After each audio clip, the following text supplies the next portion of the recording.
Hi friends, welcome to back my YouTube channel Positive Vibes.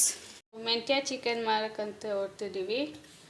ಮೆಣಸಿಕಾಯಿ, ಶುಂಠಿ, ಬೆಳ್ಳುಳ್ಳಿ ಹಾಕೋಣ ಇವಾಗ. ಮೆಣಸಿಕಾಯಿ, ಶುಂಠಿ, ಬೆಳ್ಳುಳ್ಳಿ ಇವಾಗ ಗ್ರೈಂಡ್ ಮಾಡ್ಕೊಳ್ಳೋಣ. ಈಗ 1 kg ಚಿಕನ್ ತೊಗೊಂಡು ತೊಳ್ಕೊಂಡಿದ್ದೀವಿ. ಇದೆಲ್ಲ ಚೆನ್ನಾಗಿ ಗ್ರೈಂಡಾಗಿ ಮಾಡ್ಕೊಂಡಿದ್ದೀನಿ. ಇವಾಗ 1 ಸ್ಪೂನ್ ಗರಂ ಮಸಾಲ ಹಾಕ್ತಾಯಿದ್ದೀವಿ. ಇವಾಗ ರುಚಿಗೆ ತಕ್ಕಷ್ಟು ಉಪ್ಪು ಹಾಕ್ತೀನಿ. ಕ್ಲೀನಾಗಿ ಕಲಿಸ್ತೀನಿ.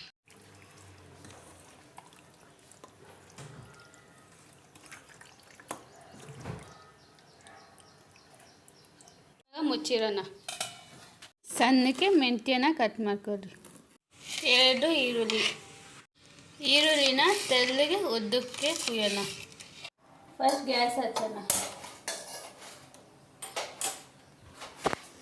ಇವಾಗ ಸ್ವಲ್ಪ ಅಡುಗೆನೇ ಹಾಕೋಣ.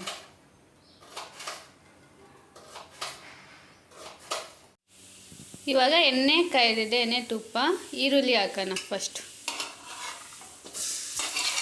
ಈರುಳ್ಳಿಗೆ 1 ಚಿಟಿಕೆ ಉಪ್ಪು ಹಾಕೋಣ. ಇವಾಗ ಮೆಂತ್ಯ ಸೊಪ್ಪು ಹಾಕೋಣ.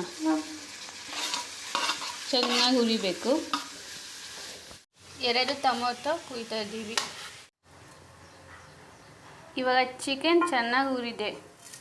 ಇವಾಗ ಟೊಮೊಟೊ ಬೆಂದಿದೆ. ಇವಾಗ ಚಿಕನ್ ಹಾಕೋಣ.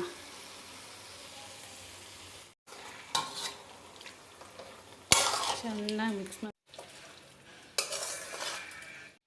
ಇವಾಗ ಚಿಕನ್ ಬೆಂದಿದೆ ನೋಡೋಣ. ಓಕೆ, ಚೆನ್ನಾಗಿ ಬೆಂದಿದೆ. ನೋಡ್ಬೋದು ನೀವು, ಗೊತ್ತಾಗ್ತಾಯಿಲ್ಲ. ಇವಾಗ ಕೊತ್ತಂಬರಿ ಸೊಪ್ಪು ಹಾಕೋಣ. ನೋಡೋಕ್ಕೆ ಅದ್ಭುತವಾಗಿ ಕಾಣಿಸ್ತಾ ಇದೆ.